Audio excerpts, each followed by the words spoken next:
In today's video, I am transforming Dollar Tree supplies into stunning West Elm and Pottery Barn dupes. High-end looks for a fraction of the cost.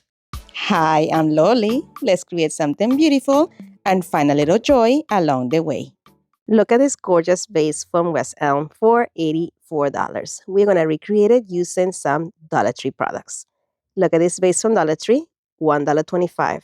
If you want to make it bigger, Dollar Tree also has two bigger sizes that are $3 and $5. For this one, I took that ribbon that you just saw in the color gold, and we are going to position it right here in the bottom just as the inspiration piece had. The gold is a little bit duller, but that is just quite all right. This is the beauty of DIYs. You can make them your own. I stuck the ribbon all the way down. I positioned my base back on the ground to make sure that it was covered the entire bottom of the vase. And once I went all the way around, I let it overlap just a little. I cut the excess off, and I also cinched the edges to avoid any fraying.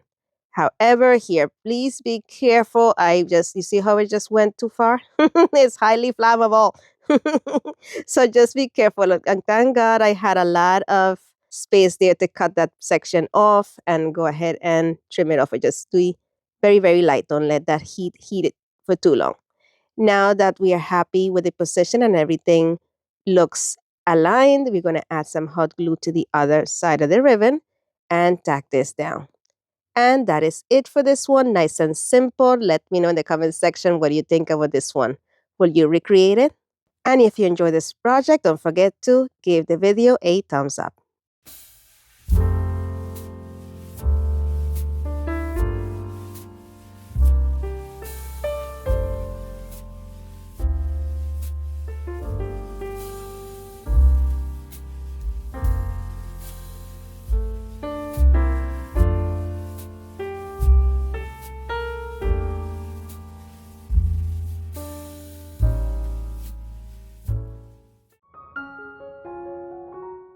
I love this vase from Pottery Barn, but I do not want to pay the $100 to $120 price tag.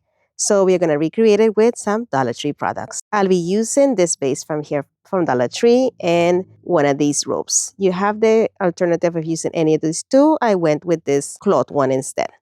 I made sure that the edge of my rope was all adhered together to avoid any fraying. And once I did that, I took off the piece of tape that comes in the edge.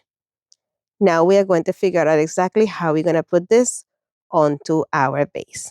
I want it to look as close as possible, but also making it my own.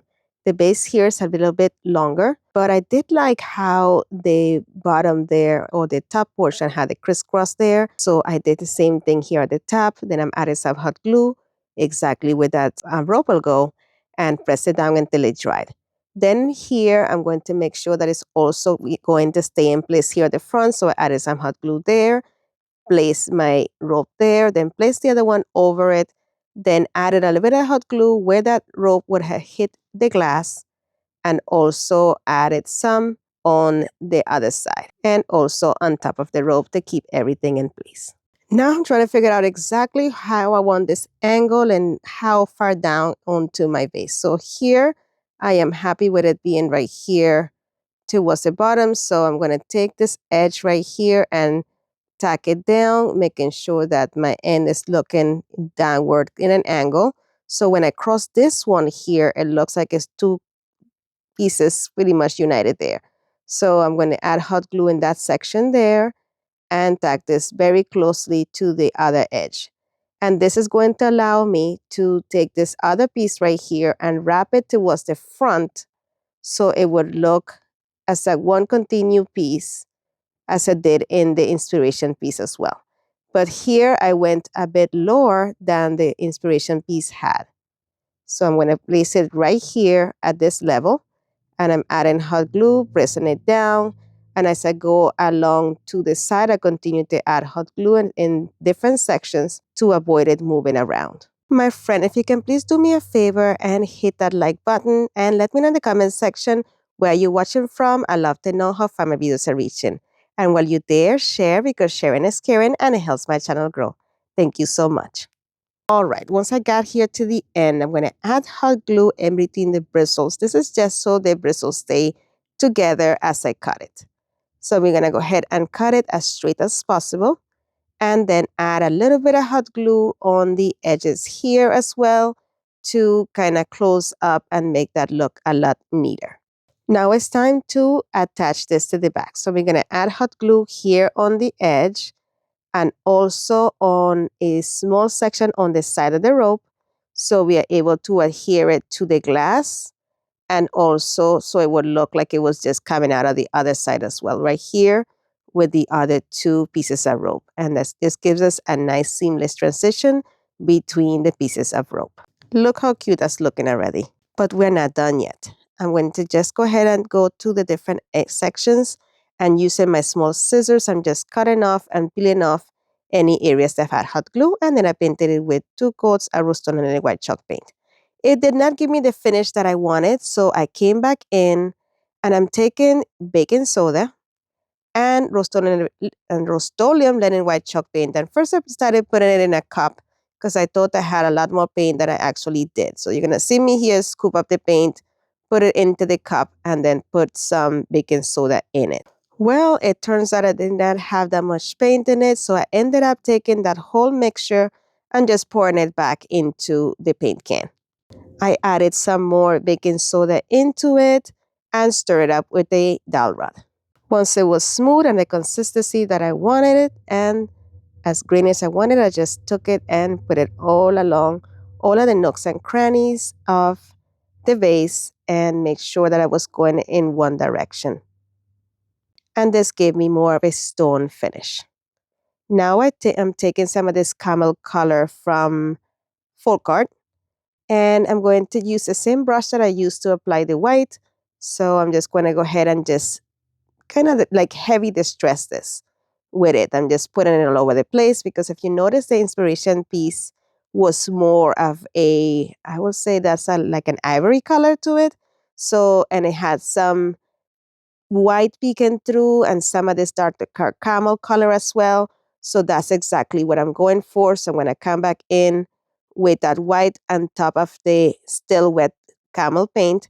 And that blended so beautifully to the color that was very, very close to the original inspiration piece. So I just kept doing that until it was fully covered, but at the same time, making sure that I had some areas in which you can see still the dark camel color, because we do want to have the variation as you see there.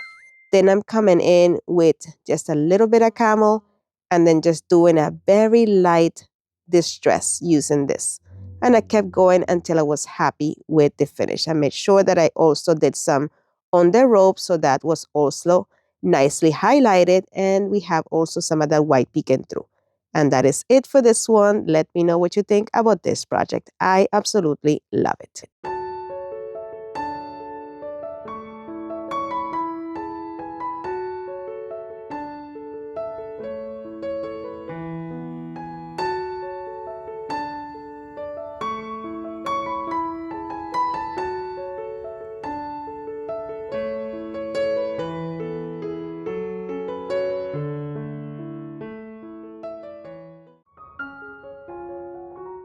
Here is a Trusted Treasure dupe from West Elm. They are selling each one of these for $135. We are going to recreate the white one. And yes, you guessed it. We're going to use a empty milk jug.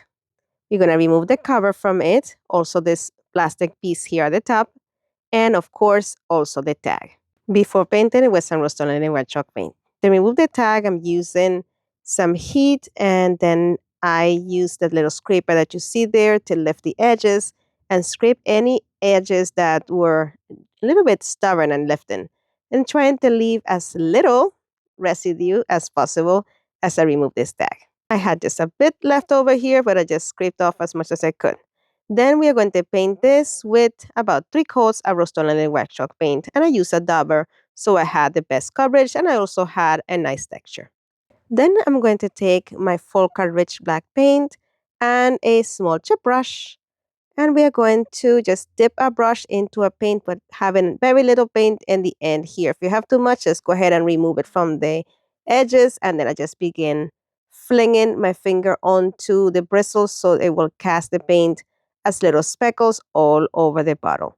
And I did that until the bottle was completely speckled.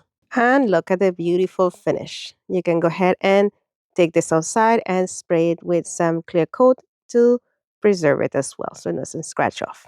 Then I added some florals as in the picture, and that is it for this one. Let me know your thoughts in the comments.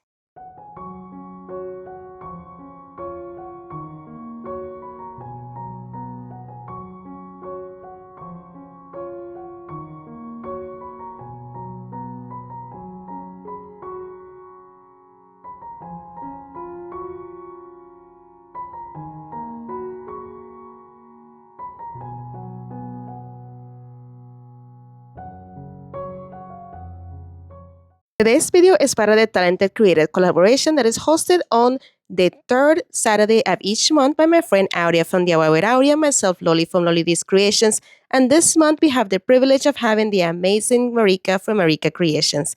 The links to our channels and to the playlist will be linked in the description box below. Make sure to head on over to the channels, the playlist, and show everyone some love.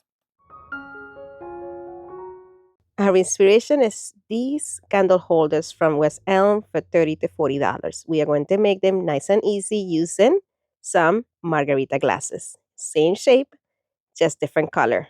We're going to go ahead and just remove the tags from the bottom of them, clean them very, very well, and then just take our beautiful spray paint from Rust-Oleum, take it outside, and give it 3 coats. Look how gorgeous these turned out. I'm just going to go ahead and take 2 battery-operated candles, place them on the top, and that is it for this one. Please let me know in the comment section what do you think about this project. I absolutely love it. It was so quick and easy, yet so elegant.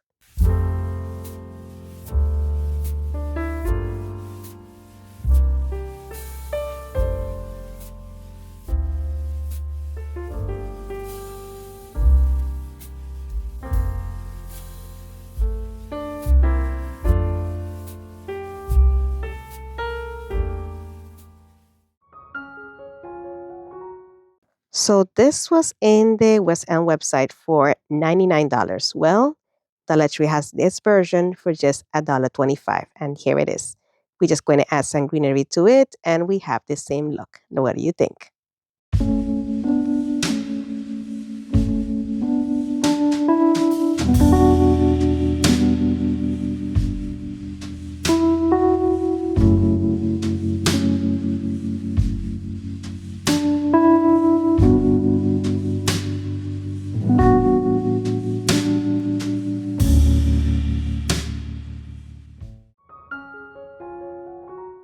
All right, guys, what's up with this? Tin cans, $50. We're going to recreate this one. I just took one of these cans that I got from my coworker because I do not buy any soda anymore. And we're going to clean it nicely and paint it with some Rust-Oleum and white chalk paint. Once that dried, I took some of my Folk Art Rich Black paint and a chip brush.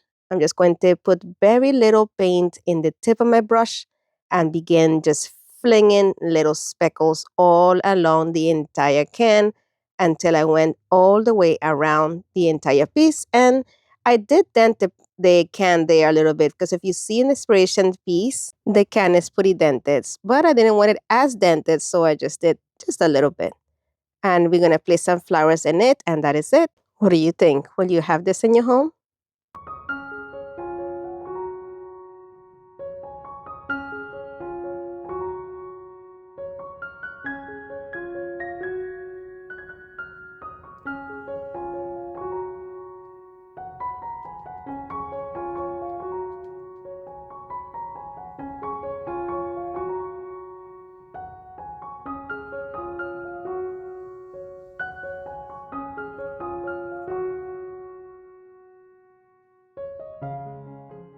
Thank you so much for watching. If you enjoyed today's episode, here are a couple more videos you are sure to enjoy. Thank you so much for stopping by. You're amazing. Bye.